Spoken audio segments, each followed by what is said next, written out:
Hello everyone. Today I'm going to be talking about the basics of how to listen to heart sounds. Listen to heart sounds can sound crazy, and I know because people just don't know what they're listening to. So one of my physicians in my medical school said, listen, let me show you exactly how you listen to heart sounds.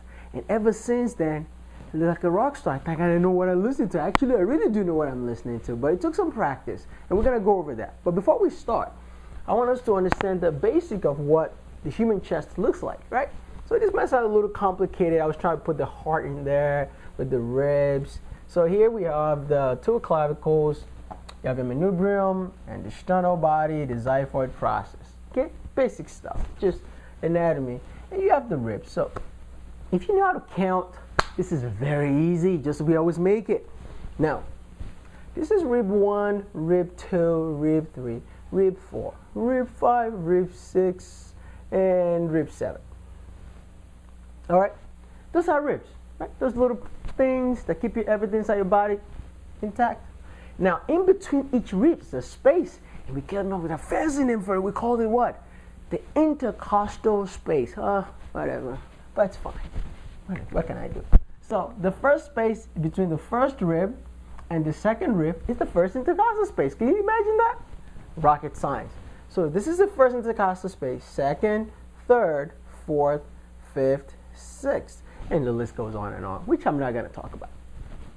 Now, we have your nice, beautiful heart sitting there. It's just a pump, guys. I love you, I know. But the heart is just a pump. Most of it's actually in here.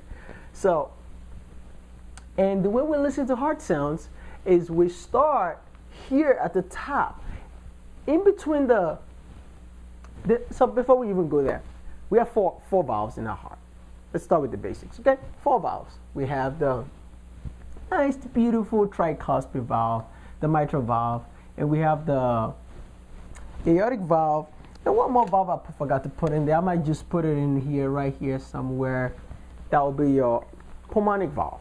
Now, the way the valves are set up and the angle at which the heart is set up doesn't make any sense when you listen to the heart, but it sort of kind of does. When we want to listen to any pathologies involving the what? The aorta, we go up in between the second and the third intercostal space. So that's called the aortic region, and there's a fancy name for it. So this is the right side of our body, and this is the left. How easy can that be? And we call this the right, which is the right side, upper, because sternal border, RUSB, right there. Right, upper sternal border, right? Upper sternal border. But it's in between the second and the third intercostal space. So kind of right in this region. It's a region. It's kind of a little area. In order to listen to our pulmonic valves, you have to listen next right here. That's called the left upper sternal body, right? This is the left side, the upper sternal body. To listen to anything that has to do with tricuspid, you drop down a little bit, and you get the left lower sternal border of the tricuspid region. There's 3 little valves between your right atrium and your right ventricle. And the apex is in between the 5th and the 6th intercostal space. So kind of all the way here. So the way we listen to a heart sounds is we start up here, like that, and drop down and make a left. So it's kind of more like this. So we have a mnemonic for it. Aortic, right? Pulmonic, tricuspid, and mitral. All physicians taste milk. If that works for you, good luck. If it doesn't, it's fine. Just know aortic is here, pulmonary, tricuspid, and mitral. Now we're going to start by using this little cartoon, guys, to learn our heart sounds. We're only going to go over the basics, and I'm going to throw in some 2 pathologies. And if you just know those, trust me, everything else, don't worry. We might pick it up on echo, or just say, you know what, it just doesn't sound right. So let's know the normal. Well, we're going to need a stethoscope, right? So this is not your typical stethoscope. This is actually a Littmann cardiology stethoscope. It doesn't have a bell, but it does. It's a different kind of stethoscope because both the bell and the diaphragm are actually combined in one. So you have to be really, really good at using stethoscope to be able to buy this. So if you end up buying this and you're like, I don't know what the bell is, well, the bell is part. The way it works is it depends on pressure. It's a pressure gradient. If you press really, really hard, guess what? You're using the diaphragm. Now to use the bell, you have to lightly place it on the chest to listen. So you have to be very good at using this. I don't really say you shouldn't buy it, but most likely I say get the one that has a bell and has a diaphragm, so at least you know how to switch it back and forth. So, but we're going to use this in an example. Now, we're going to start with S1, S2. Everybody wants to know, oh, what am I listening to? I want to know what that is. What is that? Is it aortic regurgitation or aortic stenosis? No, don't worry about that. Just know what a normal is. And the normal is what? S1 and S2. We know S1 is what? S1 is when the mitral valve and the tricuspid valve close. So when the blood from the atrium goes down into the ventricle and the ventricles try to squeeze, guess what? You don't want all that work.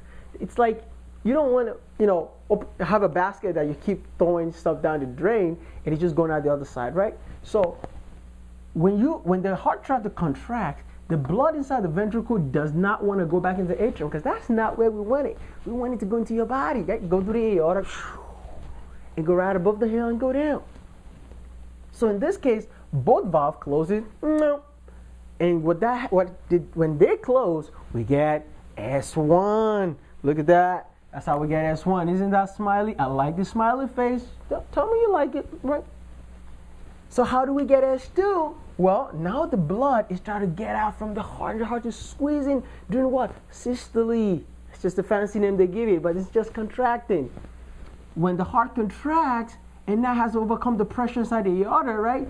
Bam! These valves and this valve are going to open up. It's like open, the blood's got to come through. When the blood goes through the aorta, right?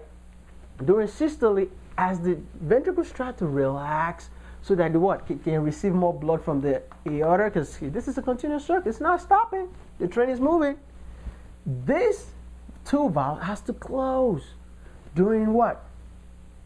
Ventricular diastole. Because when they close, they allow the recoil of the aorta to point blood back into the rest of the body, and also to prevent blood that's already in the aorta to come back down. That's like wasting on my time. It's like, oh my God, I'm just cranking it up, and you're wasting on my time. So if both valves are not shut in during S1, all this blood's gonna spill back into the aorta, into the atrium. And also, if these valves are not closing, all the work I'm trying to push water above the hill is gonna come back at me again. All right. So that is how we get S2. When these two, the pulmonic, right? When the pulmonic valve, let's use our green highlighter here. S2 is what? When your aortic valve and your pulmonic valve close. S1 is when our what? Mitral and tricuspid valve, they close. So I'm going to make an illustration, and from now on, this is how you're going to learn heart sounds. And you will never forget. Take your stethoscope and put it around your ears. And I want you to take your stethoscope and place it inside your arm, inside your hand. Now, the reason why I say you to do this is never do this. It's very deafening. It's not good. So you close your hands, and I want you to hold your stethoscope like this high. And this is S1. That's S1. Yeah, I know. One sound. Look at that. S1. S1. S1. That's mitral and tricuspid. S2. Look at that. Now, when you have your stethoscope, you can actually hear this inside your ears. It's like a little small subtle sound. 1, 2. 1, 2. 1, 2. 1, 2. 1, 2. 1, 2. So we're going to demonstrate that on the board. 1, 2. 1, 2. 1, 2. 1, 2. Now, let's do that again. 1, 2. That's S1, S2. Wow, it sounds very complicated. No, it's very easy. Look at that. 1, 2. If you can just count 1 and 2, you'll be good. So every time you listen to somebody's heart, just listen for 1 and 2. Okay? That's all you need to start with. Now, if we go down here, now that we have learned how to listen to S1 and S2, remember? 1, 2.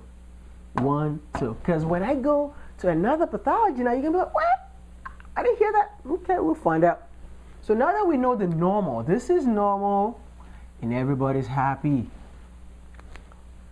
However, we might get a third heart sound. Now, when you have a third heart sound, I don't want you to freak out. Because if it's a young child, a young adult, maybe up to like 40, 35, or a pregnant woman in their third trimester of pregnancy, S3, which is the next pathology we're going to talk about, or it could be a normal physiologically, we're going to find out how it sounds like. So most people say Kentucky. You know what? I've said Kentucky for so long, I never remember it because I don't know what I'm listening to. So I said, my attendant, Dr. Scott, said, this is how you hear S3. You put on your stethoscope, just like that. We place this in our hands, and this is 1, 2 again. 1, 2. 1, 2. 1, 2. 1, 2. Now, if I'm going to add a third heart sound to it, this is what it's going to sound like. 1, 2, 3. 1, 2, 3. 1, 2, 3. Let's do that on the board. Look at this nice smiling face. That's our S1. The second smiling face, S2. Check this out. 1, 2. That's normal. 1, 2. That's normal. Here, now I want you to hear very carefully. 1, 2, 3. 1, 2, 3. That is 1, 2, 3. 1, 2, 3. 1, 2, 3. 1, 2, 3. I'm already squeezing the smiley face, but it's not. It's fine. It's just an illustration. Now, I'm going to do it a little fast because when you're going to hear it, it's going to sound like this.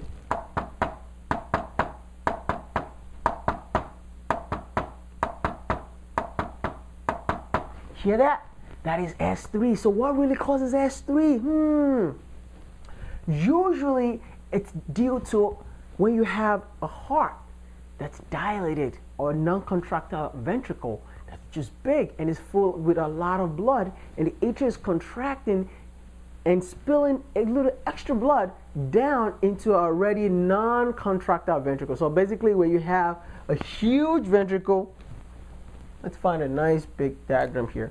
So let's put, if this is your heart and it looks this big, and there's just so much blood inside here and the atrium is not contracting, so it's the oscillation of blood between the atrium and the ventricle. That's usually what causes S3. But when does it become a pathology? Well, guess what? People with heart failure. So if somebody has heart failure, congestive heart failure, it could be what? Diastolic dysfunction, it could be systolic dysfunction, the heart is just not contracting, or it's what? You have severe myocarditis and you've eaten up all your heart muscle, and guess what? It's just thin muscle left in there and they're not contracting well. Now you got a lot of what? A lot of blood inside the ventricles, and now the atrium is contracted with all this fluid inside the ventricle. And that's pathological. So this is how I do it. If somebody tells me, oh, you know that patient has congestive heart failure. When I go to the patient and try to listen, well, where am I going to place my stethoscope? Well, I'm going to start at the aortic region, right? And we're going to go to the pulmonic region. And then I go down to the left lower sternal border and then go to the apex. Now, here's the trick, guys. When you listen, there's a left-sided S3 at the apex. You place the patient on the left lateral decubitus position, and you can hear this sound. That's S3. You can also hear it right at the, in between the fourth and the fifth, right here in the tricuspid region. That's the right-sided S3. That's how you know it. So you can cheat if you already know the diagnosis, or take your time and listen. Wow, what am I hearing? Is that an S3? Because when I say an S4, you're going to be surprised how different an S4 is. Now that we know S3, and as we can see, not really the happiest guy. But you got to remember, occasionally it could be just a normal or could be pathological. Now, on to S4.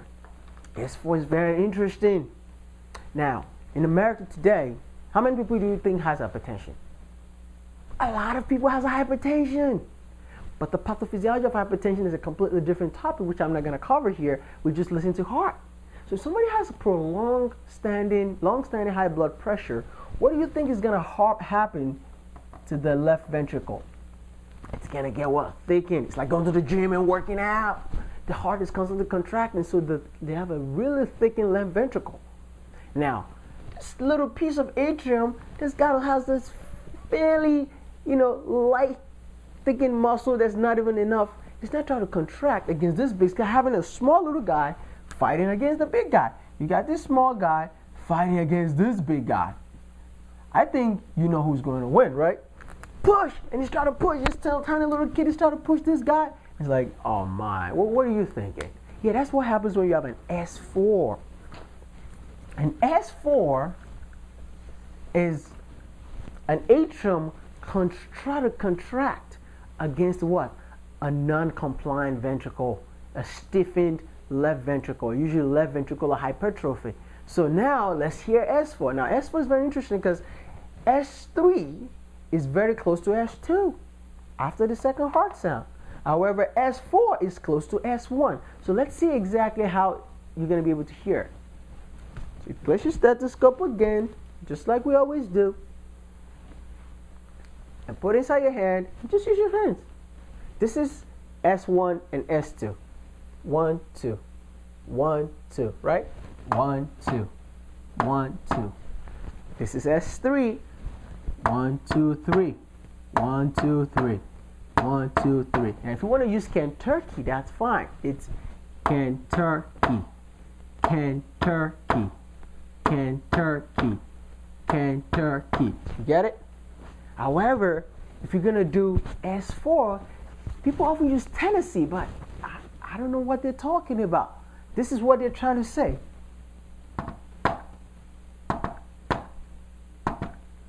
Can you hear that?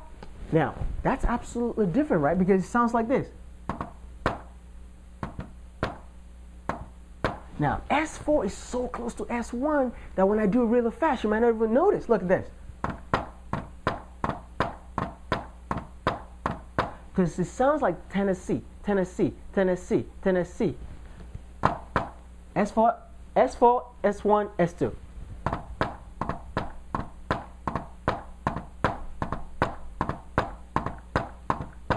So that's how I do it. Very, very easy. So let's try S1, S2, S3 again. 1, 2, 1, 2, 1, 2, 1, 2, 1, 2, 3, 1, 2, 3, 1, 2, 3, 1, 2, 3.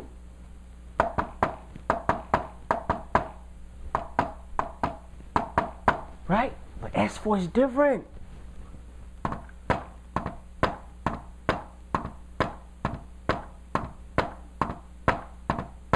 That's S4, guys.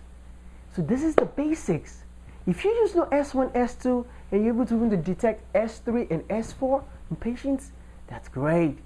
Because now you can build on your knowledge, and I want you to go to the website I'm going to write below as a description of this video so you can go and learn about the more complicated aortic murmurs, aortic stenosis, pulmonary stenosis, aortic regurgitation, and tricuspid regurgitation, mitral regurgitation, mitral stenosis, all of the complicated pathologies of different heart sounds. But honestly, this is where I do it. When I see you and I sit next to you, I'm like, okay, do you have any medical problem? I have high blood pressure. Well, when I listen to your heart, I want to listen to S1, S2, but at the back of my mind, I say, wait a minute, maybe you might have an underlying S4 because you have what? You might have a left ventricular hypertrophy. So let's draw your heart. Look how thick that muscle is. Yeah, that's what I'm talking about, right? If you have a left ventricular hypertrophy, I might be looking for an S4, and that's how I pick it up, right? But if you have heart failure, I'll be looking for what? An S3, and that's basically how you listen to heart sound. I hope I made this very, very easy for you so you can go ahead and teach somebody else. Sit next to each other in the hospital, at home, bring out your stethoscope, put it in your hands, and just listen. You can hear it all loud and clear. Thank you very much for watching our video today. We hope you had a good time learning how to listen to heart sounds, and now you're going to be a rock star and teach somebody else. Thank you very much. Have a great day. Bye-bye.